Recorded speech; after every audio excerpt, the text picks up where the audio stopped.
Hello, so today we're going to have a look at minimum pricing. Let's first of all start with defining what is minimum pricing. A minimum price is a legally imposed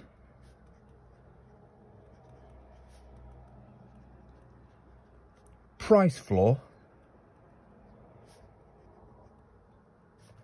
by which a producer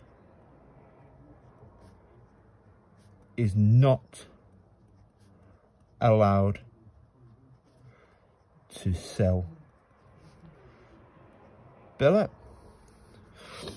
So what that means is that producers cannot sell a product at a price below the minimum price. The idea of it being a floor is that you cannot go below the floor. Okay, so now let's have a look at how this would look on a diagram. So what we're going to draw is we're going to draw a price and quantity axis, and we just label them P and Q. We add in our supply and demand diagram. So we've got our upward sloping supply curve, we have our downward sloping demand curve, we have our market equilibrium of P and Q.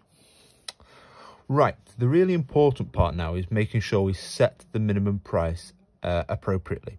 In order for a minimum price to be effective, the minimum price has to go above the market equilibrium. So it has to go above the price of P. So let's draw our minimum price in now. So how we draw this is we draw this with a horizontal line. And the key thing, as I mentioned, is that minimum price must be above the market equilibrium. So let's label this horizontal line minimum price, and we can label it on the y-axis with P min. Excellent.